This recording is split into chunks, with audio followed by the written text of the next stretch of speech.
بعض جرائم ایسے ہیں کہ آپ معاف کر لیتے ہیں ہم اور آپ، اللہ معاف نہیں کرتا. سمجھ گئے؟ مولانا صادق الیقین کا قصہ سنا تھا، حضرت گنگوئی کی بات پر جو اعتماد نہیں کیا، یہ مرتے دم تک حج نہیں کر سکے. ہر سال ٹکٹ خریدتے تھے، اینڈ ٹائم پر رہ جاتے تھے.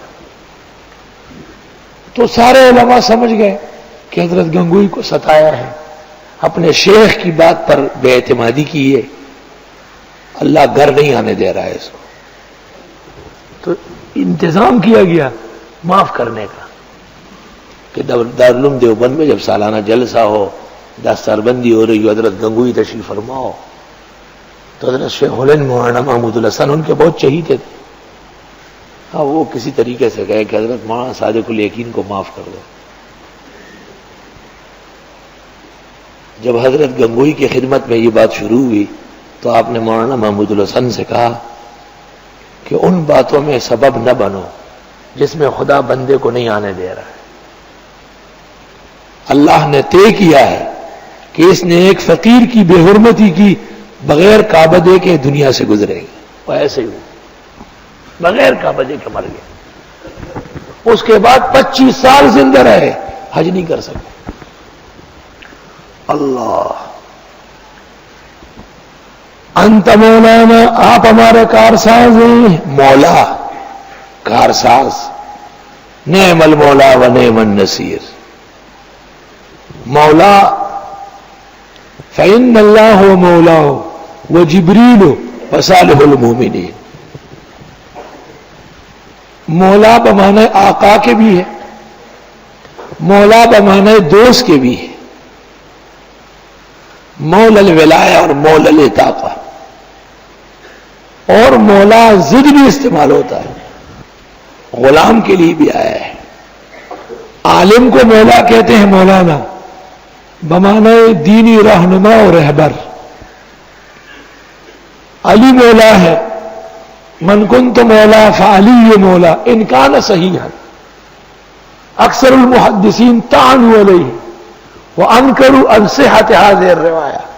انظر قانون الموضوعات للشیخ العلام والبحر التمتام مولانا محمد طاہر الفتنی صاحب مجمع البحار. قانون الموضوعات میں صاف ہے کہ اوزاعی وغیرہ نے اس کا انکار کیا ہے، لیکن اور طرق ہیں. یعنی جو مجھ سے محبت کرے گا علی سے بھی کرے گا. اس میں شک کیا ہے؟ علی محبوب ہے عالمین کا. انت مولانا فانصرنا علی القوم الکافرین، ہماری مدد فرمائیے کافر لوگوں کے خلاف. فاتحہ میں ان کے عقائد و اعمال بیان ہوئے. اشارہ تھا کہ مغضوبین ضالین ہیں، تو بقرہ میں فرمایا کہ کافرین ہیں، منافقین ہیں. کون ہے؟ بنی اسرائیل و نصارہ میں سے. تو آخر میں بات صاف ہو گئی، فانصرنا علی القوم الکافرین. اس سے پتہ چلا کہ جب تک کسی کے عقائد و اعمال واضح نہ ہو تکفیر نہ کرے. زوال مزل فاسق کا ہے. اور جب عقائد و اعمال واضح ہو جائے تو پھر کافر کہنے میں دیر نہ کرے.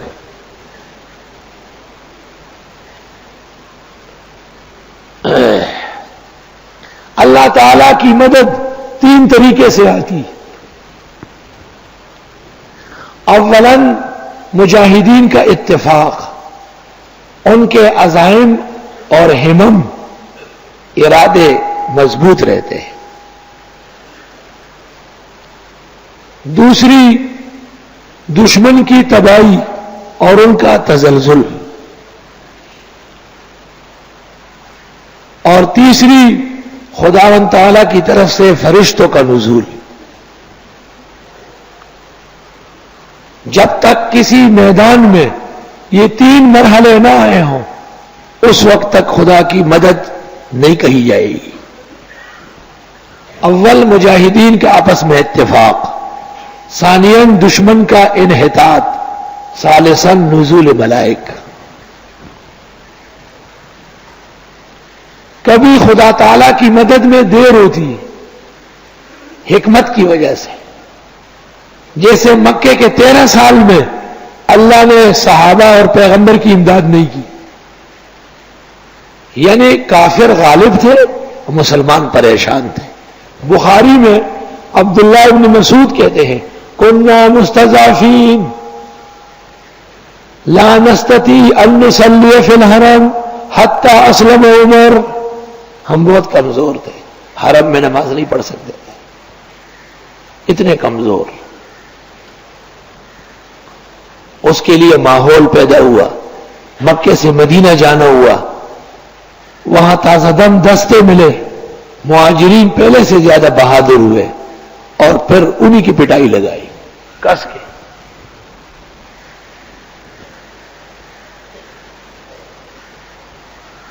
خدا تعالی مدد بھیجنے میں کسی کا پابند نہیں ہے، اس لیے دعا کی ضرورت ہے، صدقات کی ضرورت ہے، خیرات کی ضرورت ہے۔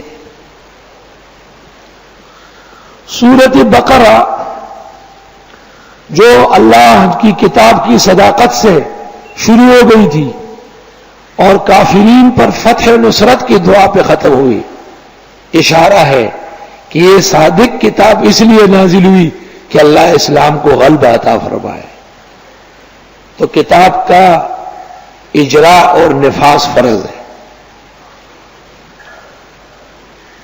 جس سرزمین پر بھی قرآن کے نفاذ میں کمی کوتاہی ہوئی وہاں کسی نہ کسی طرح آزمائش سخت ہو جائے گی۔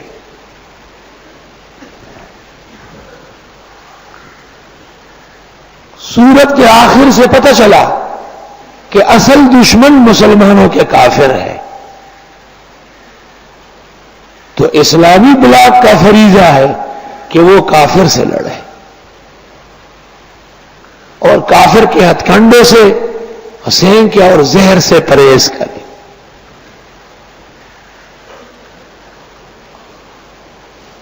اسلام کی فتح کے لیے اور کفر کی ذلت اور خواری کے لیے اللہ تعالی سے دعا کی ضرورت ہے، فانصرنا علی القوم الکافرین۔ سورۃ بقرہ کے امتیازات،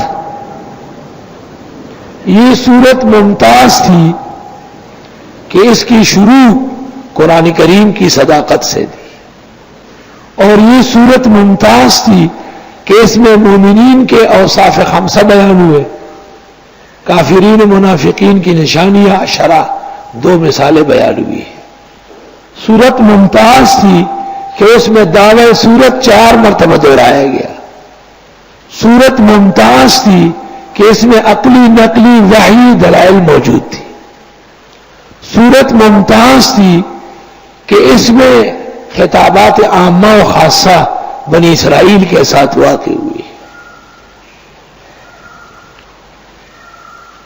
سورت ممتاز تھی کہ اس میں مجاہد کی تربیت ہوئی اوصاف 10 کے ساتھ، اور سورت ممتاز تھی کہ اس میں تدبیر المنزل کے لیے 4 قاعدے اور سیاست مدنیہ کے لیے 18 اصول ذکر کیے۔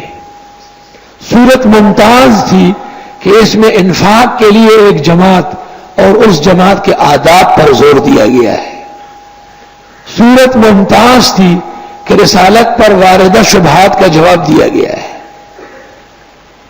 سورت ممتاز تھی کہ اس میں زیادہ تر روئے سخن یہود کی طرف تھا، جبکہ سورت آل عمران میں زیادہ تر رد اور قدح نصارہ کے خلاف ہے۔